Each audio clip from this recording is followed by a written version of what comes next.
Hey, what's up? I'm Darkbblue, trying to help everyone enjoy games in depth. This video will introduce a very special ARPG, the Slormancer. It might be famous mostly for being, well, super grindy, but it's much more than that. In my opinion, it has 3 pros and 1 potential con. The most superficial yet not the least pro shall be the satisfying graphics and audios. It's got a pleasant pixel art with good particle effects, music, and sound effects.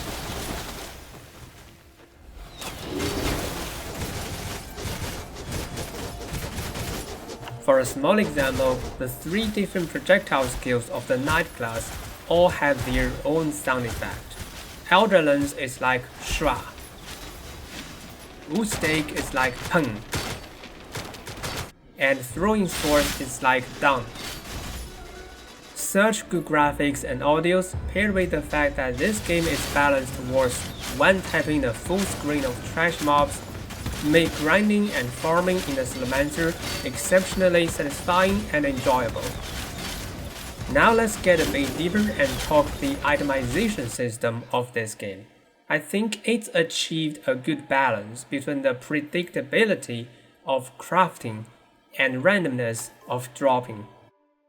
So first of all, the Slormancer has a very powerful crafting system. The stats on the gear are divided into different groups like normal stats, magic stats, and rare stats, and go on. Each group of stats can be rerolled independently without affecting the other groups. What if one group contains multiple stats? Well, you can simply lock some of them and reroll the remaining.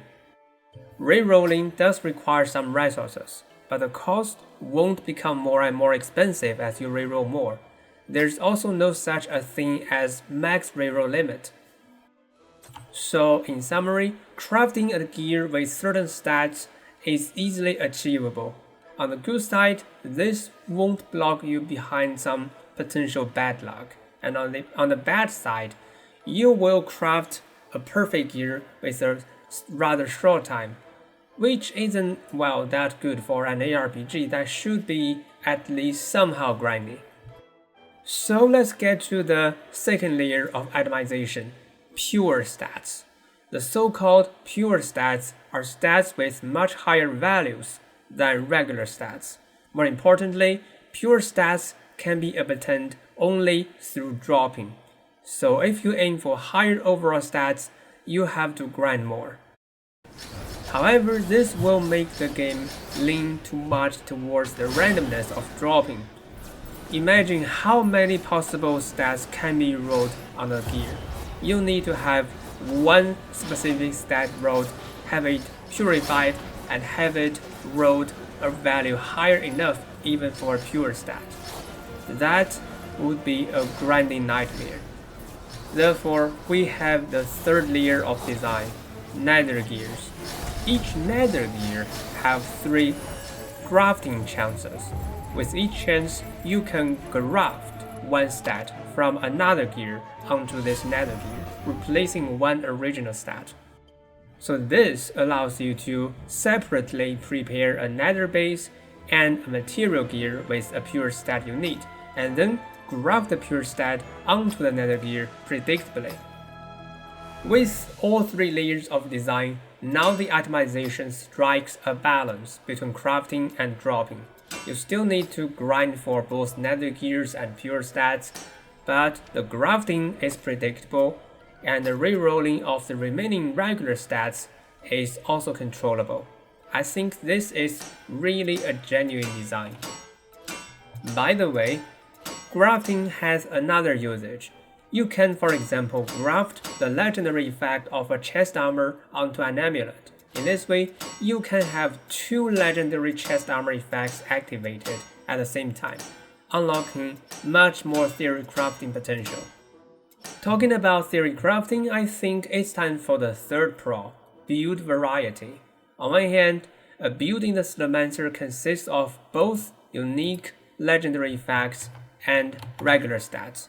Every gear in this game can have one unique legendary effect potentially with some mechanic changing power, and a group of random regular stats. So a legendary gear in this game won't have fixed stats as in PoE and Grim Dawn.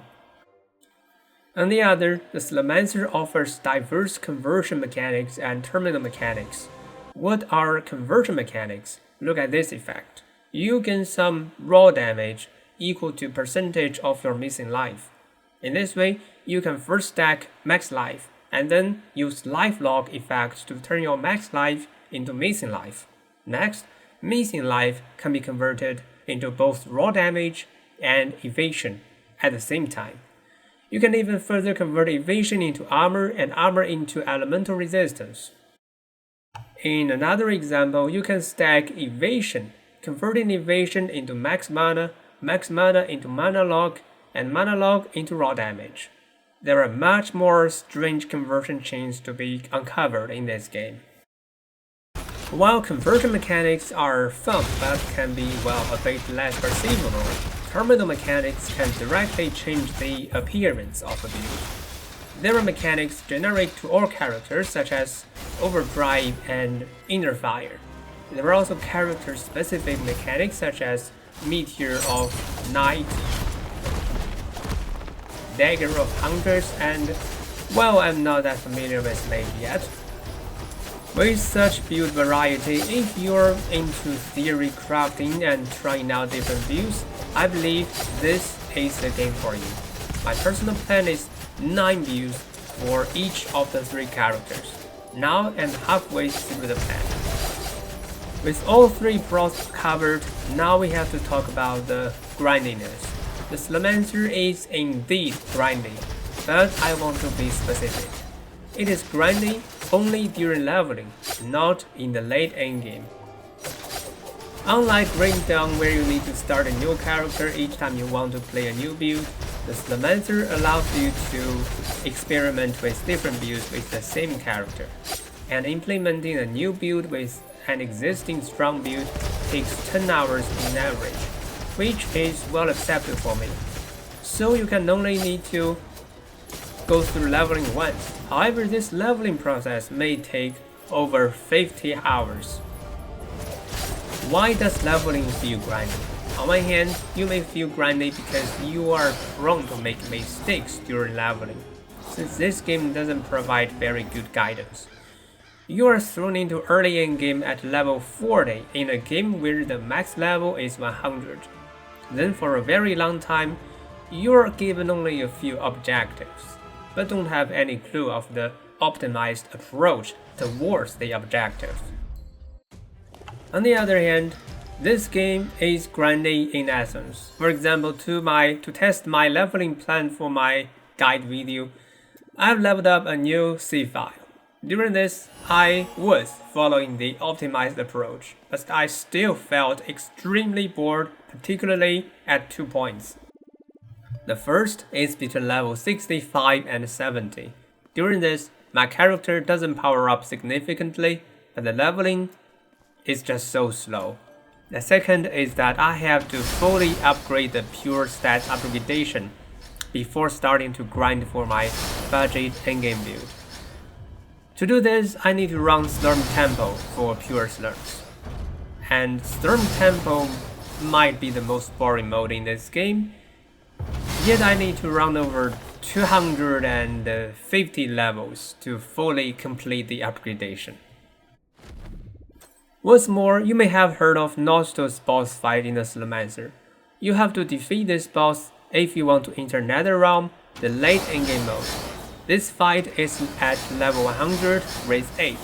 However, in Netherrealm, which is unlocked only after defeating Nostos, the lowest difficulty is level 80, race 5.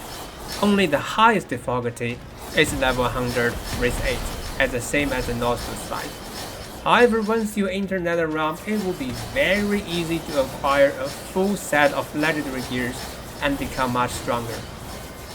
All in all, placing a level 100 race 8 boss fight before unlocking Netherrealm doesn't make any sense to me. So yeah, I believe being grindy should be seen as a drawback of this game.